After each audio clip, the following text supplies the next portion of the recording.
Hey, what's up, guys? So I'm going to show you two undervalued stocks that I'm personally buying up right now because the market's sleeping on them. These aren't meme names and they're not AI darlings trading at 80 times sales here. I'm a value investor. I like profitable, growing companies that trade at absurd discounts, and that's what we're covering today. And as you can tell, the first name on the list here is Oddity, ticker ODD. And admittingly so, I was a little upset while doing this DD because I'm just kind of, doing all this research and making this video, and then the stock jumps 18% pre-market on an earnings beat. I'm like, damn, couldn't have done all this like a week sooner, man. Anyway, it is what it is. If you don't know the company, they're a makeup company competing with the likes of Honest and Elf, and you can see from their earnings estimate here, they had actual revenue of just about 148 million versus the consensus of about 145 and a half, and they had adjusted earnings per share of 40 cents, beating the analyst consensus by 5 cents. Going over odds financial highlights in Q3 25, you can see that they're pretty impressive, right? It's a rule of 40 company in the sense that they have 26% net revenue growth and a 21% adjusted EBITDA margin for a rule of 47, so outpacing that rule of 50. And then, what's really cool here is taking a look, right? Their last 12 months revenue in Q3 was 781 million. They have that a whole year's revenue, $793 million in cash and cash equivalents, just chilling on the balance sheet, like a little war chest they got here. So they're definitely planning to do something, to roll something out, maybe even an acquisition. But it's also nice to see, the company's scaling really quick and they're profitable, right? Profitable net income, EBITDA, and free cash flow. So, very impressive quarter for the company. This wasn't, a one quarter deal or a 1 year deal. I mean, the rare combination Odd has of being able to scale their revenue while maintaining profitability is, a tremendous feat. Just take a look at some of these stats, right? I mean, the company's growing their revenue at 100%, 46%, 57%, 27%, and they're projecting 25 for the, end of this year here.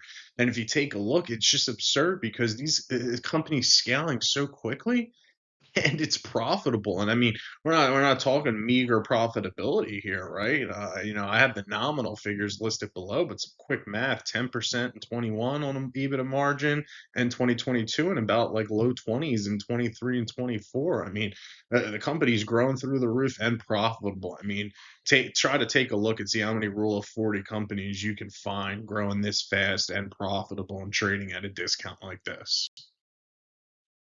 And if you take a look at some of the company's valuation metrics, I mean, across the board, they're trading at all of their lowest valuations since 2023 when the stock IPO'd back in July.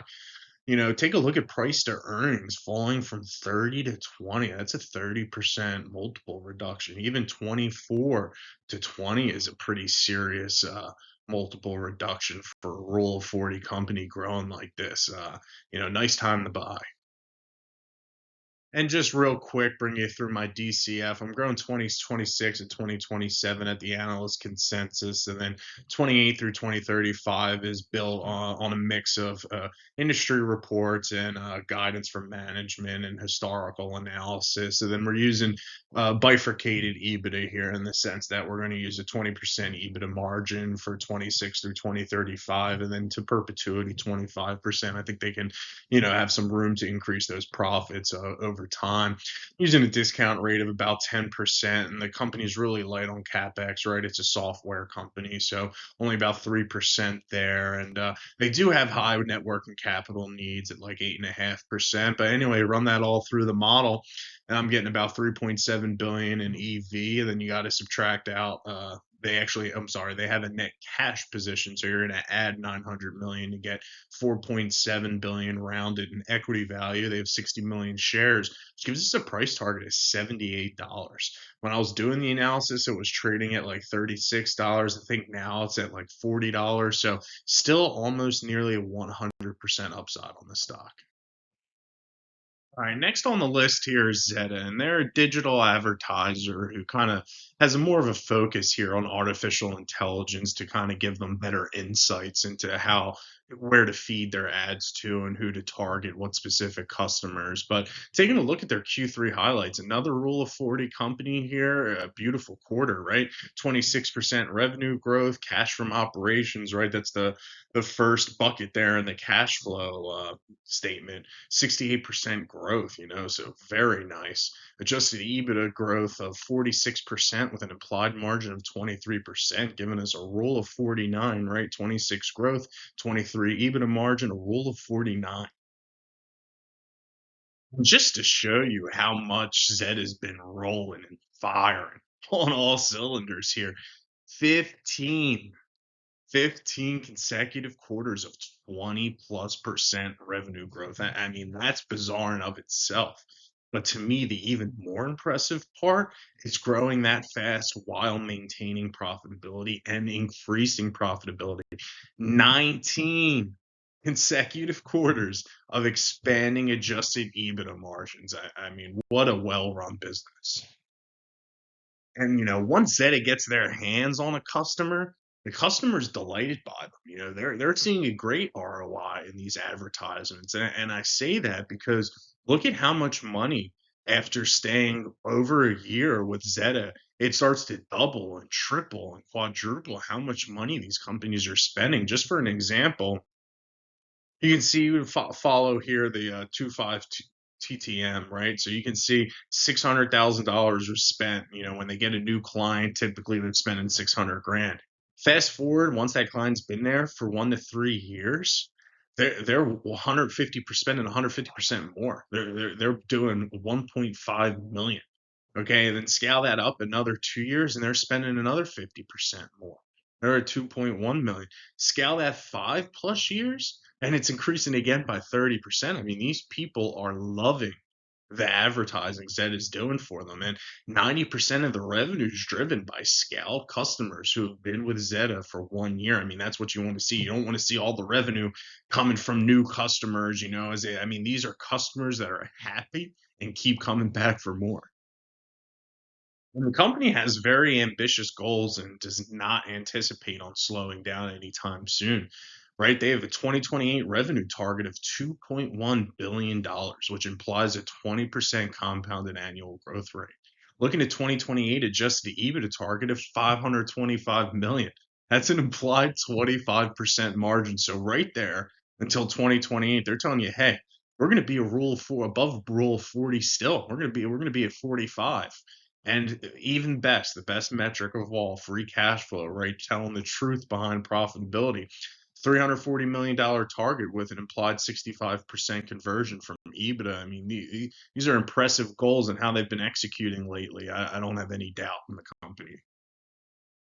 And the best bear case scenario I hear from investors was with regards to the dilution in 2024, and that was at about 15% in 2024. But I would like to point out that 5% of that was from previously issued PSUs, and then another 6% of that was from paying people with stock in the form for an acquisition and in compensation. And as someone who believes in free cash flow, right? If there's a way that we can pay people and not have to use cash, I think that's a plus, right? We get to hold on to our free cash flow more. And I get that there's dilution in the amount of 15% for a company, continue to growing in a middle market, lower middle market sense. I mean, to keep the cash strapped on you for now, I think was a wise choice. And looking forward here, next year is only about 5% dilution for full year 25.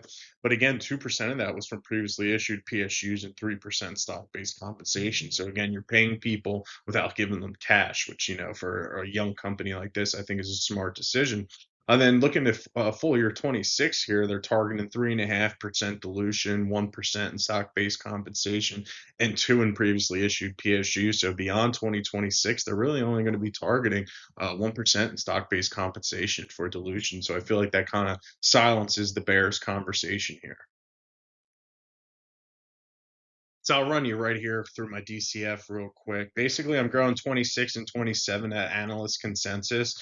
Then I'm basically tapering off after that on a mix of, historical growth, management guidance, industry reports, and I'm using EBITDA margin of 25% for 2026 through 2035 and 32% in perpetuity. I think, as the company matures, they'll be able to become more profitable. And I'm using a discount rate of 10% and CapEx, they're very light, right? It's a software company and they're not buying a ton of stuff. So I have that at about 4%, which matches historicals. And basically running that through the models yields a enterprise value of 10 billion just about.